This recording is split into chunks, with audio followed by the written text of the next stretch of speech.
talking about pricing. And Gyi, I want to talk now about payment plans. That was our tip from the Clio Legal Trends Report as being the third most important thing to consumers, and yet the ninth most important thing to attorneys. Let's talk a little bit about the number of firms that offer payment plans. 72% of consumers want them. How many firms actually offer payment plans? According to the Trends Report, 53%, about half.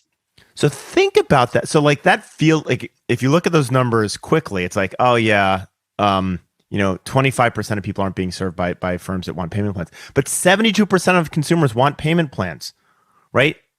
Let me put this differently. If you don't offer a payment plan, you are deliberately or going out of your way to annoy 3/4 of the market, right? Well, and the other thing that I connect to this that comes out of the Legal Trends Report is if you don't offer a payment plan, it's less likely you're going to get paid.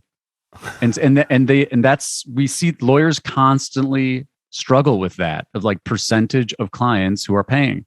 Right. And creating friction. As a business owner, is there anything worse that you do, Gyi, than chase people who owe you money? Gosh, that really cuts deep. Yeah, it's brutal. I mean, it really changes your relationship with your client, right? To try and get a good review from that client. I don't think so.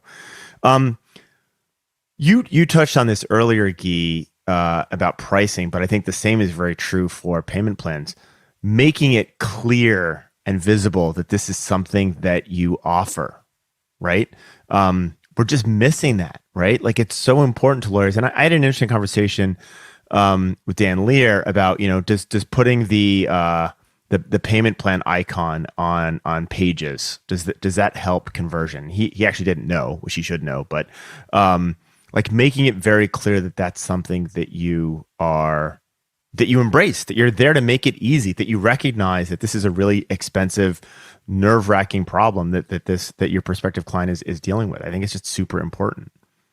Yeah, I mean, I it's interesting because I would love to see some data on this. We don't really test this. I think a lot of our clients are PI lawyers anyway, but I think it's very interesting.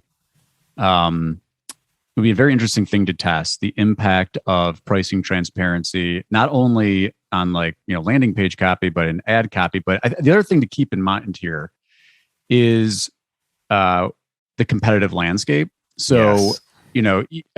I would be remiss to advise anybody just throw pricing everywhere, especially if your pricing isn't competitive, right? So if you're leading with pricing and you're not the most competitive price, that's probably not your strongest position in the landscape. But I do think that, it's these issues that we're talking about, more pricing transparency earlier leads to things like getting paid, because this idea that you're going to hide the price and then you're going to have this big reveal at the end, not only is going to hurt your conversion rates, going to annoy people. You see it in negative reviews. Hey, they bait and switched me on the price, or they didn't share the price early on. I wouldn't have hired them if I'd known they were this expensive, and blah blah blah.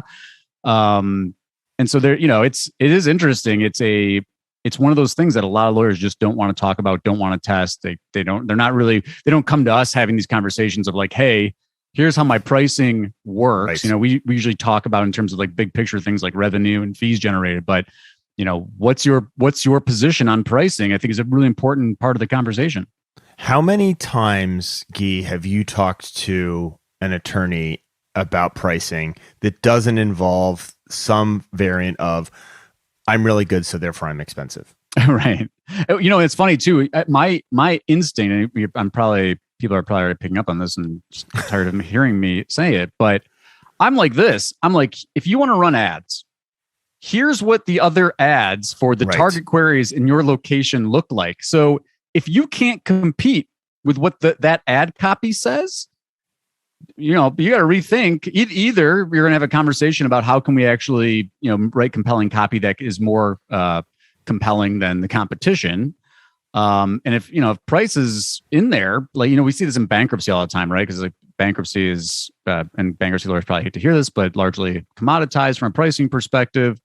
And you're just not, why aren't we getting any clicks? Why aren't we getting any conversions? Well, because the lawyer right next door to you is much more competitively priced in their ad copy on their landing pages. They're much more transparent about it. And so anyway, that's where it always comes from me, because I'm like, at the end of the day, like when we're building plans, it's usually built around some kind of like business objective. Yeah. But price has to be part of that conversation, because that's, as we talked about before, that's what drives fees. Well, you set this up beautifully for me, because you talked about ad copy, right? But there's a whole SEO side to this as well. And Right. and it's so like I'm all, in what may not shock any of our listeners, like the SEO industry is kind of maxed out in terms of like there's a piece of content written about almost anything. Most lawyers don't want to talk about price.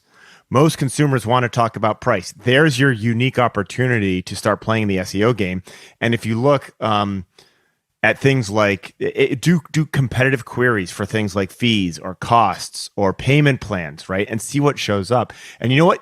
I ran this just beforehand just to see what would happen. I did, and again, because we've just been talking to Aaron Levine at Hello Divorce, I did this for divorce. You know who's doing a great job of content and winning traffic for people who are looking for low cost divorce? Hello Divorce. The really smart directories as well, right? Oh yeah, right. Yeah. So Hello Directories Divorce are is all- playing this game really well, but Thumbtack is playing it. Yelp is playing it. You want to find the best cheap divorce lawyers. Now, you may not want to be on that list, but Yelp has a page for you, right? Thumbtack has a page for affordable divorce lawyers, right? And so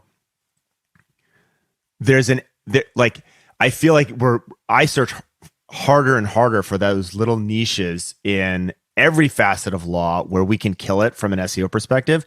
This is one game that lots of you just hold your nose at not wanting to play, and you're losing to Thumbtack and you're losing to Yelp there. I'm just going to try and rub salt in that wound about who you're losing it to. Yelp is beating you because they're thinking about this and they're doing a great job of it.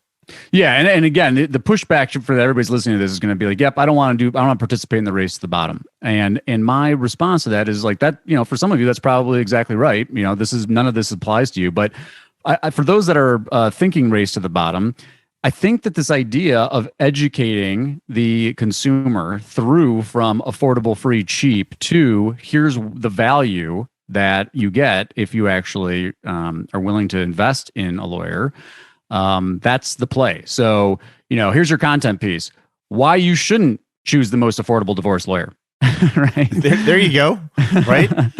Anyway, that was, it's just a very off the cuff kind of idea. But the point is like, we talk about market forces, and the market is most of the market is very conscientious about price in many of these life legal contexts. And so if you're just ignoring it, you're not speaking to a large segment of the market. And, maybe that's not what you want to do. That's fine. And maybe you're somewhere in the middle where you're like, look, I'm going to let Hello Divorce serve the content, but I'm going to participate in their network for as they get qualified for my services. Right. And that's, I think, going to be a big part of the future as well.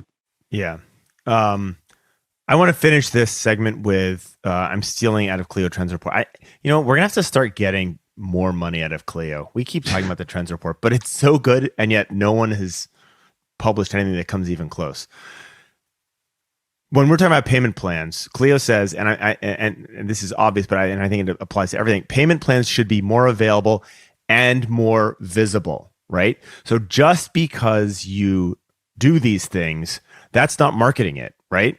Making this stuff visible. And that was why I had that question around, does, gravity payments, does that convert at a higher rate? We don't know the answer to that. We should. But I think visibility.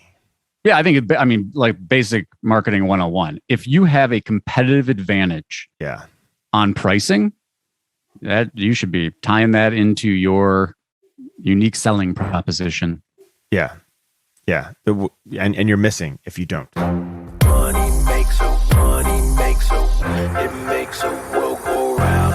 Money makes a world go round. Yeah, money make a world go round. Money makes a world go round. Yeah, money make a world go round.